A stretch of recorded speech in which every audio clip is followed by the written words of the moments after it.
حدیث نمبر 119۔ حضرت انس رضی اللہ عنہ بیان کرتے ہیں کہ نبی صلی اللہ علیہ وسلم نے ہم سے بیان فرمایا، جب قیامت کا دن ہوگا تو انسان اپنی کثرت تعداد کی وجہ سے سمندر کی موجوں کی مانند باہم گتھم گتھا ہو رہے ہوں گے، اور پریشان حال حضرت آدم علیہ السلام کے پاس آئیں گے اور ان سے درخواست کریں گے کہ اپنے رب کے حضور ہماری سفارش کیجیے۔ وہ جواب دیں گے، میں اس کام کا اہل نہیں ہوں، البتہ تم حضرت ابراہیم علیہ السلام کے پاس جاؤ، وہ خلیل اللہ ہیں۔ چنانچہ لوگ حضرت ابراہیم علیہ السلام کے پاس جائیں گے، وہ بھی یہی جواب دیں گے کہ میں یہ کام نہیں کر سکتا، البتہ تم حضرت موسیٰ علیہ السلام کے پاس جاؤ، وہ کلیم اللہ ہیں۔ چنانچہ سب لوگ حضرت موسیٰ علیہ السلام کے پاس جائیں گے، وہ بھی کہیں گے یہ کام میرے بس کا نہیں ہے، تم حضرت عیسیٰ علیہ السلام کے پاس جاؤ، وہ روح اللہ اور کلمت اللہ ہیں۔ لوگ حضرت عیسیٰ علیہ السلام کے پاس پہنچیں گے، وہ بھی یہ کہیں گے کہ میں اس کام کے لائق نہیں ہوں، تم حضرت محمد صلی اللہ علیہ وسلم کے پاس جاؤ۔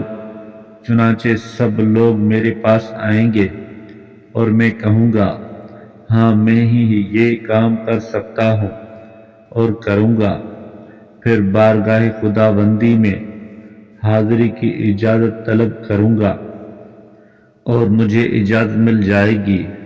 مجھے اس وقت حمد و ثنا کے ایسے کلمات تلقین کیے جائیں گے جو اب مجھے یاد نہیں ہیں، میں ان الفاظ سے اللہ تعالیٰ کی حمد و ثنا کرتے ہوئے اس کے حضور میں سربسجود ہو جاؤں گا۔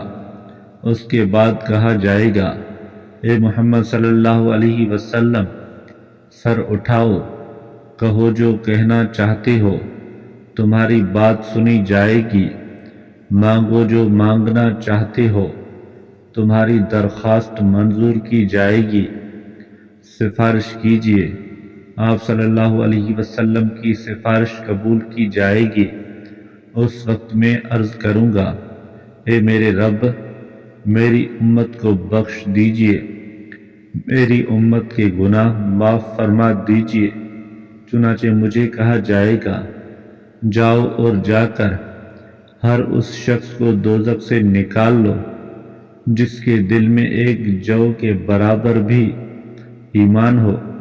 چنانچہ میں جاؤں گا اور ایسے لوگوں کو دوزخ سے نکال لوں گا، پھر واپس آؤں گا اور انہی کلمات سے جو مجھے تلقین کیے گئے تھے اللہ تعالیٰ کی حمد و ثنا بیان کروں گا اور سجدے میں گر جاؤں گا۔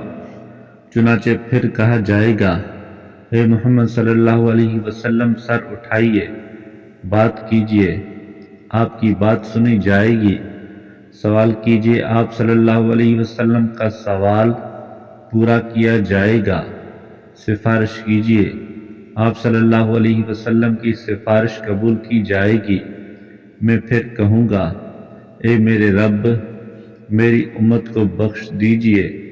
پھر کہا جائے گا، جائیے اور جا کر ان سب لوگوں کو دوزخ سے نکال لیجیے جن کے دلوں میں ایک ذرے یا رائی کے دانے کے برابر بھی ایمان ہو۔ میں پھر جاؤں گا اور ایسے تمام لوگوں کو جہنم سے نکال لوں گا۔ میں پھر لوٹ کر آؤں گا، مذکورہ کلمات سے اللہ تعالیٰ کی حمد و ثنا کروں گا اور اس کے حضور سجدہ ریز ہو جاؤں گا۔ پھر کہا جائے گا، اے محمد صلی اللہ علیہ وسلم، سر اٹھائیے، بات کیجیے، آپ کی بات سنی جائے گی، سوال کیجیے، آپ صلی اللہ علیہ وسلم جو مانگیں گے دیا جائے گا، سفارش کیجیے، آپ صلی اللہ علیہ وسلم کی سفارش قبول کی جائے گی۔ میں عرض کروں گا، اے میرے رب، میری امت کو معاف فرما دیجیے، میری امت کو دوزخ سے بچا لیجیے۔ مجھ سے کہا جائے گا، جائیے اور جا کر ان سب لوگوں کو دوزخ سے نکال لیجیے جن کے دلوں میں رائی کے دانے سے بھی بے انتہا کم ایمان ہو۔ چنانچہ میں پھر جاؤں گا اور ایسے تمام لوگوں کو دوزخ سے نکال لوں گا۔ پھر میں چوتھی مرتبہ لوٹ کر آؤں گا اور مذکورہ الفاظ سے اللہ تعالیٰ کی حمد و ثنا کروں گا اور اس کے حضور میں سر بسجود ہو جاؤں گا۔ پھر کہا جائے گا، اے محمد صلی اللہ علیہ وسلم کہیے، آپ صلی اللہ علیہ وسلم کی بات سنی جائے گی، مانگیے، جو مانگیں گے آپ صلی اللہ علیہ وسلم کو دیا جائے گا، شفاعت کیجیے، آپ صلی اللہ علیہ وسلم کی شفاعت قبول کی جائے گی۔ میں عرض کروں گا، اے میرے رب، مجھے ایسے تمام لوگوں کو دوزخ سے نکالنے کی اجازت دیجیے جنہوں نے کلمہ لا الہ الا اللہ زبان سے ادا کیا ہو۔ جواب میں اللہ تعالیٰ فرمائے گا، مجھے اپنے عزت و جلال اور عظمت و کبریائی کی قسم، میں دوزخ سے ہر اس شخص کو نکال لوں گا جس نے کلمہ لا الہ الا اللہ زبان سے ادا کیا ہوگا۔ حدیث نمبر 120۔ حضرت ابو ہریرہ رضی اللہ عنہ بیان کرتے ہیں کہ نبی صلی اللہ علیہ وسلم کی خدمت میں ایک دن کچھ گوشت آیا، اس میں سے دست کا حصہ آپ صلی اللہ علیہ وسلم کو پیش کیا گیا، کیونکہ یہ حصہ آپ صلی اللہ علیہ وسلم کو مرغوب تھا۔ آپ صلی اللہ علیہ وسلم نے اس میں سے کچھ کھایا یا پھر ارشاد فرمایا، قیامت کے دن میں سب انسانوں کا سردار ہوں گا، کیا تمہیں معلوم ہے یہ کیسے ہوگا؟ روز قیامت تمام اگلے پچھلے انسان ایک ہی میدان میں اکٹھے کیے جائیں گے، پھر ایک پکارنے والے کی آواز سب سن سکیں گے اور سب کو بیک نگاہ دیکھا جا سکے گا، اور سورج بہت قریب آ جائے گا۔ لوگ ایسی تکلیف میں مبتلا ہوں گے جو انسانی طاقت سے باہر اور ناقابل برداشت ہوگی۔ چنانچہ لوگ باہم ایک دوسرے سے کہیں گے، کیا تمہیں ذرا احساس نہیں ہے کہ تم کس مصیبت میں گرفتار ہو؟ کیوں نہیں کوئی ایسی ہستی تلاش کرتے ہو جو تمہارے رب کے حضور تمہاری سفارش کرے؟ کچھ مشورہ دیں گے کہ حضرت آدم علیہ السلام کے پاس جانا چاہیے۔ لوگ حضرت آدم علیہ السلام کے پاس پہنچیں گے اور ان سے عرض کریں گے، آپ سب انسانوں کے باپ ہیں، اللہ تعالیٰ نے آپ کو اپنے ہاتھ سے بنایا، آپ میں اپنی روح پھونکی اور فرشتوں کو حکم دیا تو انہوں نے آپ کو سجدہ کیا، آپ اپنے رب کے حضور ہماری سفارش فرمائیے، کیا آپ دیکھتے نہیں کہ ہم کس تکلیف و مصیبت میں مبتلا ہیں اور ہمارا حال کیا ہو گیا ہے؟ حضرت آدم علیہ السلام جواب دیں گے، آج میرا رب اس قدر غضبناک ہے کہ نہ پہلے کبھی ہوا اور نہ آئندہ کبھی ہوگا۔ دوسرا، اس نے مجھے ایک مخصوص درخت کے قریب جانے سے منع فرمایا تھا، لیکن مجھ سے حکم عدولی ہو گئی، اس لیے اس وقت مجھے تو خود اپنی ذات کا فکر ہے، کاش کوئی بچانے والا ہو، کاش کوئی مجھے بچا سکے۔ تم کسی دوسرے شخص کے پاس جاؤ، تم حضرت نوح علیہ السلام کے پاس جاؤ۔ چنانچہ لوگ حضرت نوح علیہ السلام کے پاس جائیں گے اور درخواست کریں گے، اے نوح علیہ السلام، آپ روئے زمین پر اللہ کے پہلے رسول ہیں اور اللہ تعالیٰ نے آپ کا لقب عبد الشکور، شکر گزار بندہ رکھا ہے۔ آپ علیہ السلام بارگاہ خدا بندی میں ہماری شفاعت کیجیے، آپ دیکھتے نہیں ہم کس مصیبت میں گرفتار ہیں؟ حضرت نوح علیہ السلام جواب دیں گے، رب ذوالجلال آج اس قدر غضبناک ہے کہ نہ پہلے کبھی ہوا ہے اور نہ آئندہ کبھی ہوگا۔ مجھے ایک بد دعا کا اختیار دیا گیا تھا اور میں نے اپنی قوم کو بد دعا دی تھی۔ آج تو مجھے اپنی ذات اور نجات کا فکر لاحق ہے۔ کاش کوئی مجھے بچانے والا ہو، کاش کوئی مجھے بچا سکے۔ تم کسی اور کے پاس جاؤ، تم حضرت ابراہیم علیہ السلام کے پاس جاؤ۔ چنانچہ سب لوگ حضرت ابراہیم علیہ السلام کے پاس جائیں گے اور عرض کریں گے، اے ابراہیم علیہ السلام، آپ اللہ کے نبی اور پورے اہل زمین میں سے واحد شخص ہیں جسے اللہ تعالیٰ نے اپنی دوستی سے نوازا ہے۔ آپ بارگاہ رب العزت میں ہماری شفاعت کیجیے۔ آپ دیکھ رہے ہیں کہ ہم کس مصیبت میں گرفتار ہیں۔ حضرت ابراہیم علیہ السلام جواب دیں گے، آج پروردگار عالم اس قدر غضبناک ہے کہ نہ آج سے پہلے کبھی ہوا تھا اور نہ پھر کبھی ہوگا، اور میں 3 جھوٹ بولنے کا مرتکب ہو چکا ہوں۔ آج مجھے اپنے ذات اور اپنی نجات کا فکر ہے۔ کاش کوئی مجھے بچانے والا ہو، کاش کوئی مجھے بچا سکے۔ تم کسی دوسرے کے پاس جاؤ، تم سب حضرت موسیٰ علیہ السلام کے پاس جاؤ۔ لوگ حضرت موسیٰ علیہ السلام کی خدمت میں پہنچیں گے اور ان سے کہیں گے، اے موسیٰ علیہ السلام، آپ اللہ کے رسول ہیں۔ اللہ تعالیٰ نے آپ کو نہ صرف اپنی رسالت سے نوازا بلکہ آپ کو شرف ہم کلامی عطا فرما کر سب انسانوں پر فضیلت بخشی۔ آپ رب ذوالجلال کے حضور ہماری سفارش کیجیے۔ آپ دیکھ رہے ہیں ہم کس مصیبت میں گرفتار ہیں۔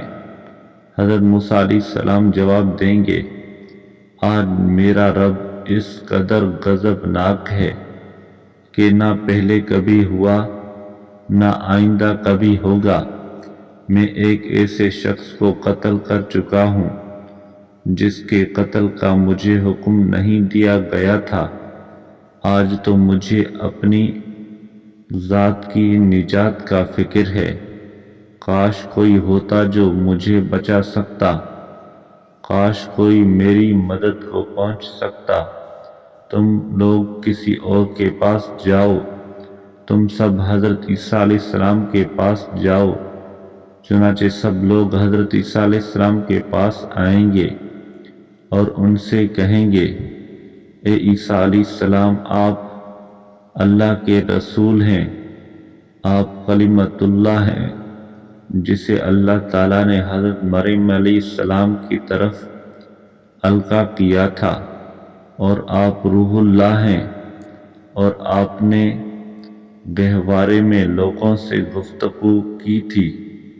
آپ ہماری شفاعت کیجیے۔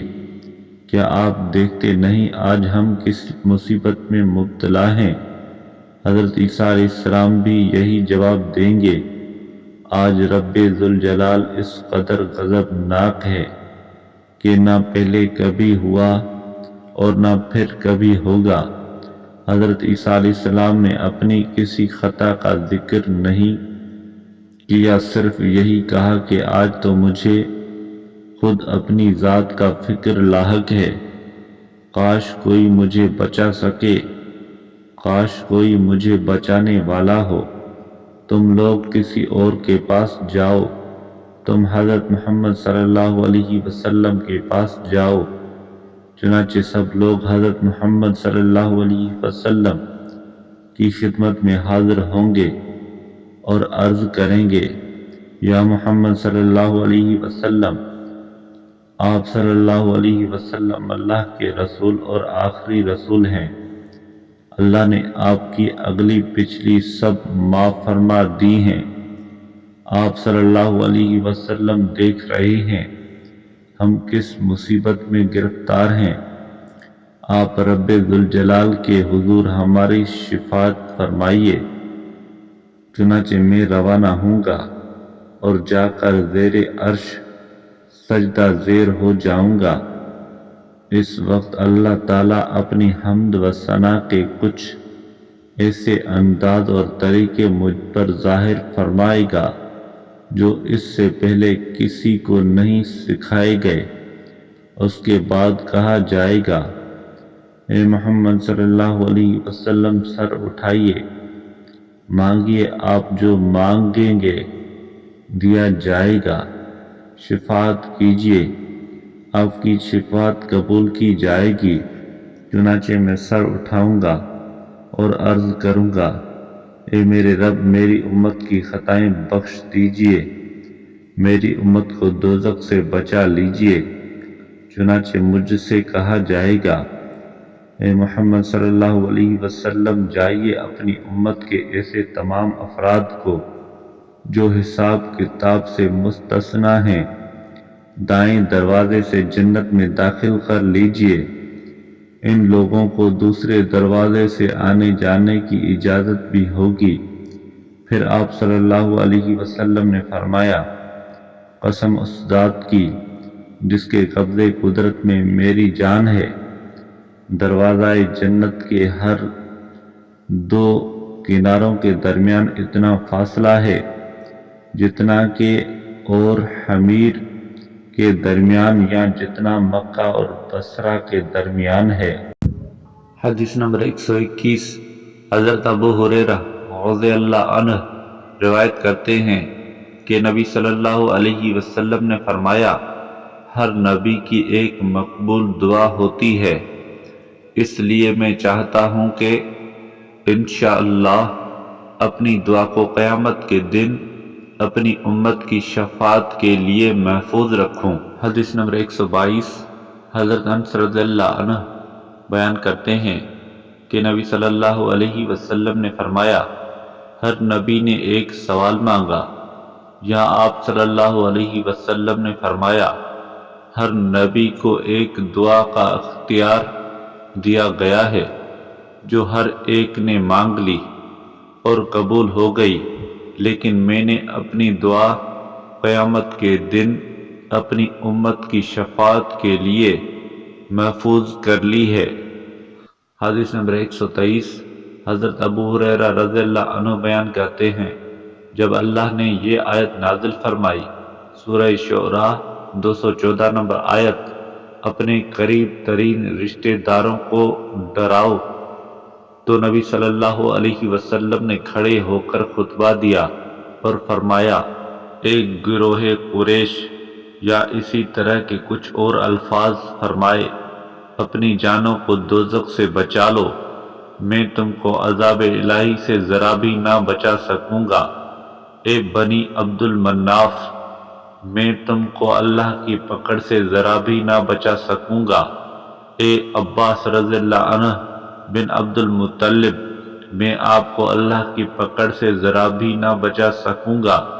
اے صفیہ رضی اللہ عنہا، رسول اللہ صلی اللہ علیہ وسلم کی پھوپھی، میں آپ کو بھی اللہ کی پکڑ سے ذرا بھی نہ بچا سکوں گا۔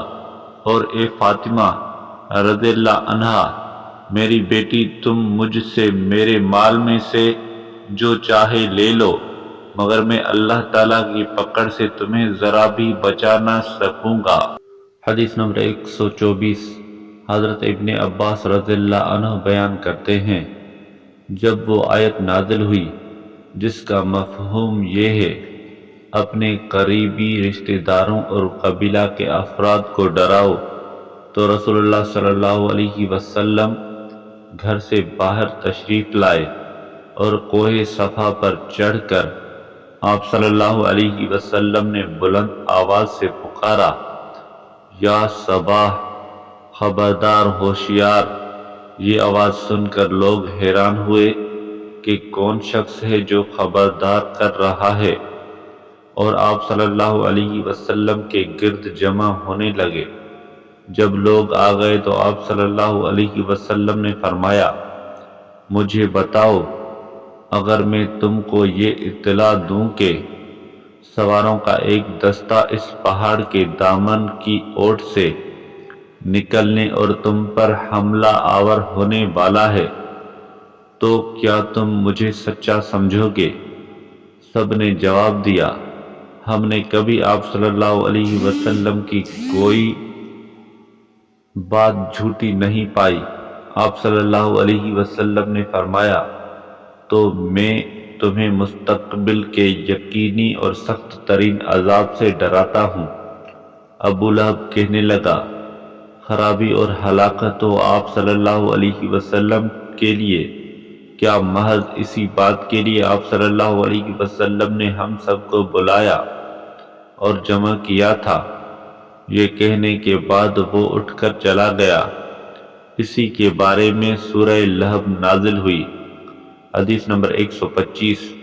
حضرت ابن عباس رضی اللہ عنہ نے عرض کیا، یا رسول اللہ صلی اللہ علیہ وسلم، آپ صلی اللہ علیہ وسلم نے اپنے چچا ابو طالب کو کچھ نفع پہنچایا کیونکہ وہ آپ صلی اللہ علیہ وسلم کی حمایت و حفاظت کیا کرتے تھے، اور آپ صلی اللہ علیہ وسلم کے خاطر مخالفوں پر غضبناک ہوا کرتے تھے۔ آپ صلی اللہ علیہ وسلم نے فرمایا، وہ ٹخنوں تک آگ میں ہوں گے، اور اگر میں ان کی شفاعت نہ کرتا تو وہ دوزخ کے نچلے طبقے میں ہوتے۔ حدیث نمبر 126۔ حضرت ابو سعید رضی اللہ عنہ بیان کرتے ہیں کہ نبی صلی اللہ علیہ وسلم کے سامنے آپ صلی اللہ علیہ وسلم کے چچا ابو طالب کا ذکر ہوا تو آپ صلی اللہ علیہ وسلم نے فرمایا، امید ہے قیامت کے دن میری شفاعت انہیں کچھ فائدہ پہنچائے اور وہ دوزخ کے اوپر کے حصے میں رکھے جائیں جہاں آگ ان کے ٹخنوں تک پہنچے گی، جس کے اثر سے ان کا دماغ کھولنے لگے گا۔ حدیث نمبر 127۔